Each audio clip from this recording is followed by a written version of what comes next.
They say money is energy. It all depends on how you use it. This is Robert Manni, host of Guys TV, and this week my special guest is Margaret Donahue. She's written a book all about money. I've also got dating coach Tina Gesso right here on Guys TV. You can also catch me on KCAA Radio in Southern California and also my worldwide podcast, Guys Radio. Guys TV, Guys Radio, thanks for your support.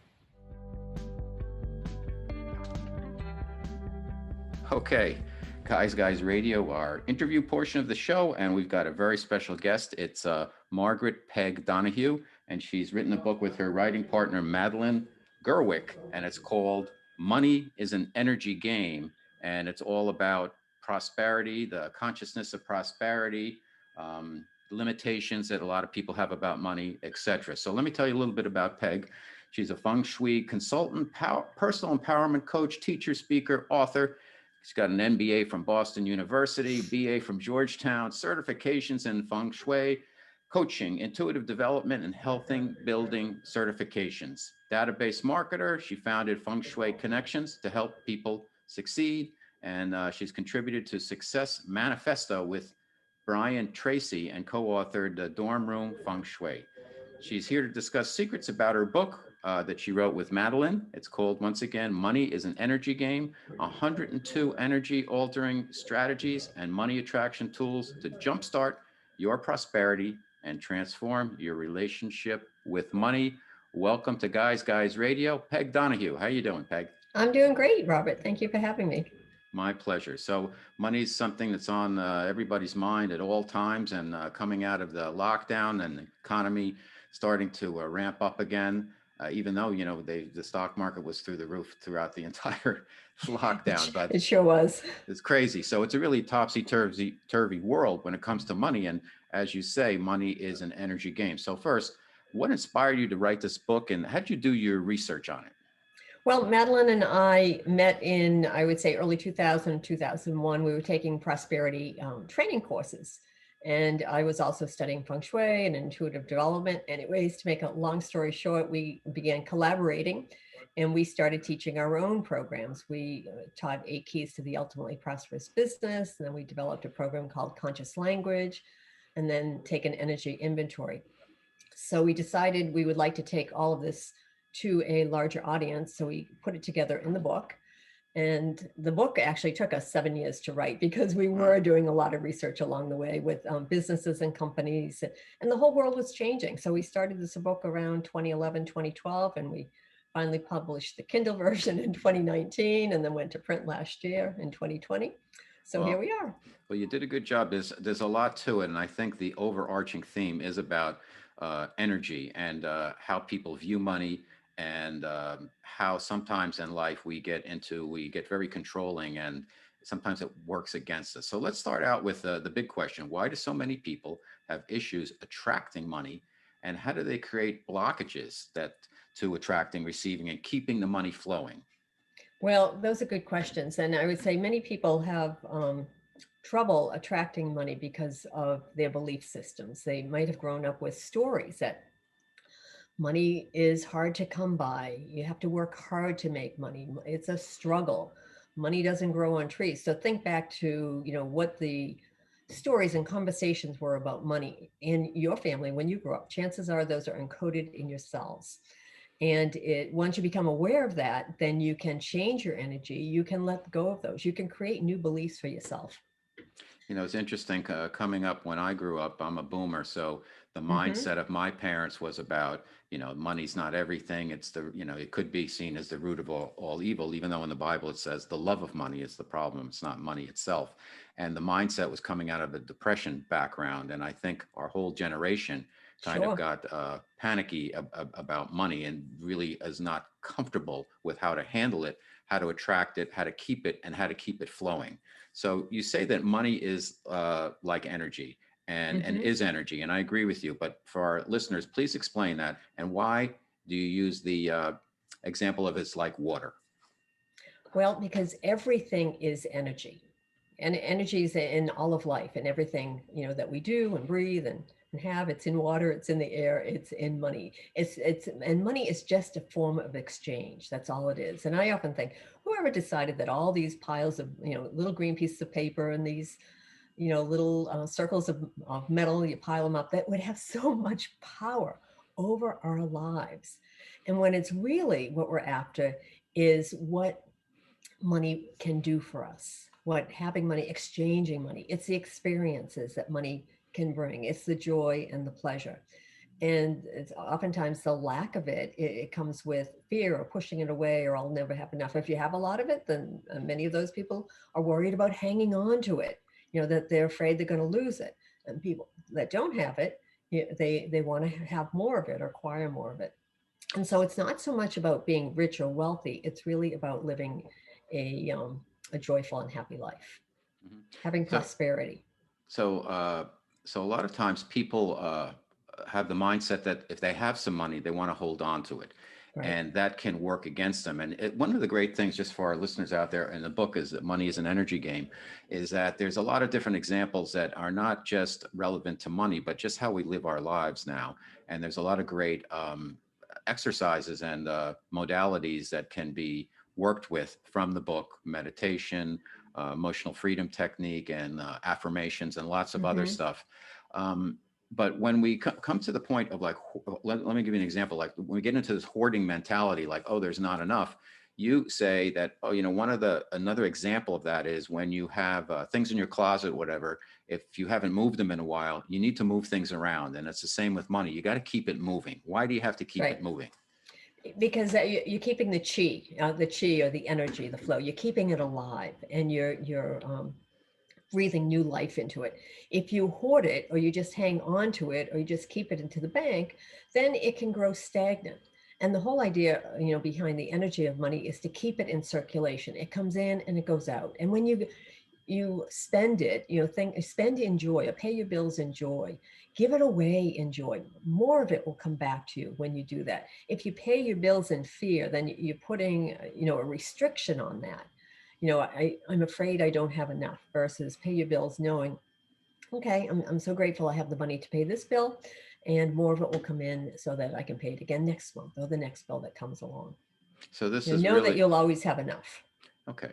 So this is really about, it's bigger than just money. It's about how we create our lives each and every moment then, because if you have a mindset of lack, you're going to continue lack. Or if you have a mindset about wanting, you're going to continue wanting, versus having the mindset of I already have it and I'm filled with gratitude. And you have to look at time also, like And absolutely right. everything's happening at the same time in different dimensions, and it's tough for people to wrestle with that. So you have some great techniques in the book that I think people need to start thinking about more and more, and one is EFT tapping. Tell us how people can tap for financial abundance. What is tapping? How can they Okay, tap for so financial tapping abundance? is in the program that I do. It's called Emotional Freedom and Healing. So it's a little bit variation on EFT. And Mm, tapping is just tapping on acupressure points. So we have a point up here on the beginning of our eyebrow. We have under our eye. We'll go between our nose and our chin. We'll tap our collarbone, tap our heart point, and really your upper body. There are about 14 different points you tap.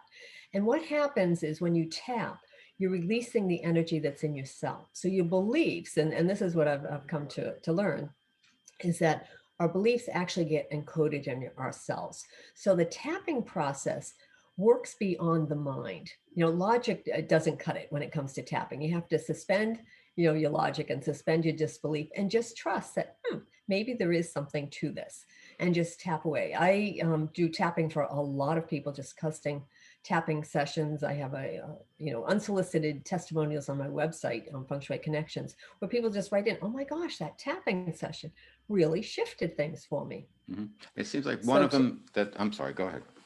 so just tapping away beliefs about money, that, a fear of money, or a fear that I won't have enough, or the lack of money. Money One is of hard to come by.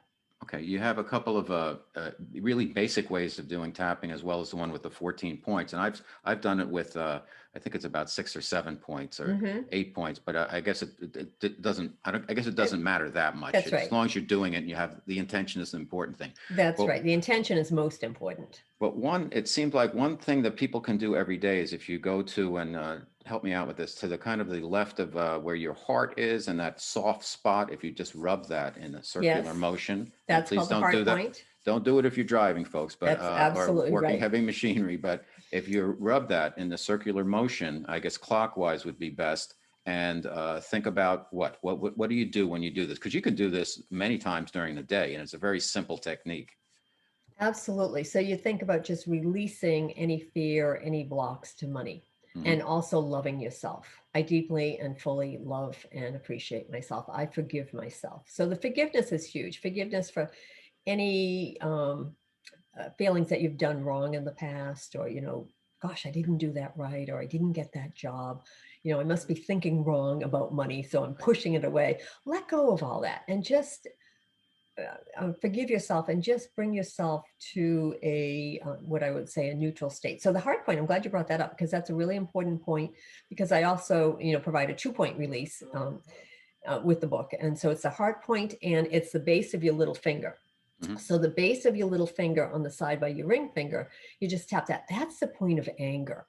So if you're feeling angry, you might be sitting in a meeting and feel something come So it up. would be, Yeah. hold your hand up, Peg. So So we see. it's So right here. for you YouTubers, we're Yeah. touching the Or inside of our pinky finger. pinky finger right At next the, to your ring finger. okay. Yeah.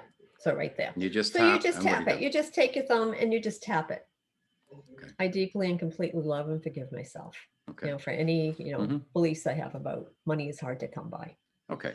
Peg Donahue, my special guest on Guys Radio. She's written a book with her partner, Madeline Gerwick, who does a lot of things with business astrology. And it's really, the book is chock full of great tips. Money is an energy game. And all these techniques that we're talking about, they're explained in detail in the book. And also there's some online resources also. So prosperity. You've got 8 keys to prosperity you mentioned in the book. You want to highlight a few and tell us which are the most important, if any, or are they all equal? Well, no, they're all important. Trust is a big one. Creating with trust, knowing that you'll have enough, that suspending your disbelief and creating with trust, letting go of fear is another one right there. We have a chapter in there in a section. So one of the keys is working with the energy of your space, which happens to be Feng Shui. As a Feng Shui practitioner, I help people understand how the energy of their space influences what happens in their life.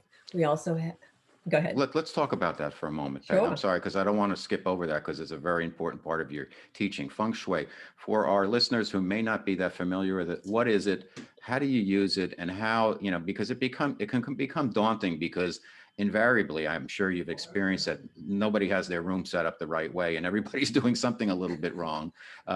Give us a couple of the basics for people that they Okay, can work on. so the premise of Feng Shui is that your space is a mirror image of yourself, or it's a reflection of yourself. And so it's all about the energy, or all about the chi. So we want to have free flowing energy come into our space, so that whatever you're asking for, is easy to come by, or easy to manifest. So from a Feng Shui perspective, and the words Feng Shui, they just mean wind and water. So wind and water are 2 elements that we live in our life. We need air to breathe and water to drink. So from a Feng Shui perspective, from the Western perspective, we place a symbolic map of life issues over your space that we call the Feng Shui Bagua. Think of it as a tic-tac-toe board. So you come into your house, or you come into your office, or you come in the door, and the door's on the left or the middle or the right. It doesn't matter where it is, but that far left corner, that's what we call the prosperity corner. So think tic-tac-toe board, and then the far left box. Is that from your vision looking out? It's the far left or behind you? Nope, it's the far left looking forward. So Okay. it's far left when you're standing at the entrance. Okay. Okay, so it's that far left corner. And that holds the energy of prosperity. So that would be the first one to just take a look at and see what's in there. Is it piled high with boxes? Is there anything, does it look great? And does, maybe have a nice plant in there, or a good light, a light that's uplifting the area. Is it full of paper piles, anything broken or cluttered? Years ago, I worked with a client. She ran a nonprofit organization, and grants were a little bit slow coming in. So she had me come in to look at her space. And I went to that back left corner and she said, "Oh, that's where I keep my dead client files." And there was literally a file drawer, four stacked four high. And she got it right away. I said, "Well, this is your prosperity." Oh my gosh. She had that moved within minutes. And then we found a nice plant and we placed a plant there, cleaned up the corner. And then she told me a few weeks later that the grant that she had been working on had come in, and it had never come in that fast before. So That's her amazing. money started flowing. She removed the blockage. So that's what you're looking for in your space, any blockages. Hmm. Okay. You have a 6-week framework that you developed to set people on the right path for abundance. Tell us a little bit about that, Peg. Okay, this is what we call the energy inventory for success. So the 6 weeks would be taking a week, and all it is noticing what's happening in your life. Spend a week just monitoring your sleep. Sleep is really, really important, and it's key to health. Monitor your sleep, monitor your food. It's not about going on a diet or counting calories at all. It's just recognizing what you're eating and how you feel. After that, just monitor the food that you have. Then you also want to look at, take a week on exercise, because exercise is really important to get that chi going through your body. You'll take a week on your thoughts. There's a theory out there that thoughts create things. If you think money is hard to come by, that's going to be your experience. If you think, money flows to me easily and effortlessly, you're going to start to feel some of those experiences. So we have thoughts, feelings are huge. So just take a week to monitor your feelings and notice what's happening. And this is where the tapping, can come in handy. Notice how you react to people and who pushes your button. So anytime a button gets pushed and you're feeling yourself go into like an anger mode or fear, oh my gosh, or anxiety and stress. Over the past year in particular, a lot of people have felt a lot of anxiety and stress. So just notice that. That's what you're noticing during the feeling week. And we also have a week on spirituality, Okay. noticing your spirituality. Good stuff. So it all works together. Right now, for our listeners out there, 3 good tips for them to get started that they can do every day. Give thanks in advance that whatever you're asking for has already come to you, is already on its way. So give thanks in advance. Tell a new story. Tell your story the way you want it to be told, the way you want it to unfold. So let go of all the negativity in your story. So let go of agreeing with negative stories and put a new story out there for yourself. That would be one. And I would say take a few minutes and have some quiet time. Take 5 minutes if you're not used to sitting quiet or meditating every day. Just allow yourself to be, allow yourself to breathe, to let the chi flow through you, and focus on the end result of what you want. Let go of the hows. Our job is not to figure out how it's going to happen.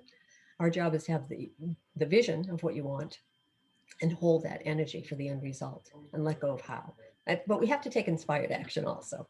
Okay. The name of the book, Money is an Energy Game. I got two more questions. The first is real quick. Could you just tell people how to kind of set up their workspace for optimal attracting money? Oh, sure. So if you're, say, in an office and you're working at a desk, and ideally put your desk in what we call a power position. So the power position would be where you have a solid wall behind you, you have open space in front or the large part of the room forward of you, and you can also see the door. So that puts you in a power position, it puts you at ease, and it helps your nerves to settle down every day. So I would say put your desk in a power position. Look around for any clutter that you might have. Clutter is just a accumulation of things that you don't love or you don't use. So just assess what you have there and remove clutter. Empty your trash can at least once a week. There's no need to let it get overflowing. Take it out, because it's all about the chi. It's all about the energy that's there. You could put something in there that brings life in, a nice plant. I personally like a vase of flowers. You could also hang a crystal. You could hang something special, bring something special. And on my desk, I have one of the coolest things that's ever come to me in my life. Years ago, one of my brothers, when he was in the service, he was in the Mideast, And he sent me back at the holidays this inlaid box, and in it, he sent it with gold, frankincense, and myrrh. And that just was like one of the coolest gifts I've ever received. And it has always sat in the wealth corner on my desk. And I just love it. And I think of him every day, Fantastic. with that. Knowing that, or acknowledging that wealth is not just about money, do you consider yourself a wealthy person, Peg? I do consider myself a wealthy person. Yes. And I grew up in a family of 9 kids. My dad worked 3 jobs. My mom worked. As kids, we all went out and got jobs. I remember having a paper route, babysitting. I put myself through college. It was a struggle, but I learned, that it doesn't have to be that way, that it can be different and it can be joyful. And there are much easier ways to have it. Fantastic. Yeah. My special guest, Peg Donahue, the name of the book, once again, Money is an Energy Game, that she wrote with her partner, Madeline Gerwick. And it's got astrology, feng shui, it's got tapping, it's got meditation, it's got healthy practices, and all types of ways of working with getting that energy flow together so you can attract the money that you deserve. So tell everybody, Peg, where they can find out more about you, get the book, etc. Okay, they can get the book at its own website, moneyisanenergygame.com. And you can find out more about me also on my website, which is fengshuiconnections.com. That's Fantastic. FENGSHUI connections. Great. Well, great job, and keep doing the good work. And I wish you wealth and prosperity and good energy. So And the thank you same so to much. you, Robert. Thank All you. right. Thank you. If you enjoyed the interview and want to support all the helpful content we bring you each week here on Guys TV, then please subscribe now, and also on my podcast, Guys Radio. Thanks for your support.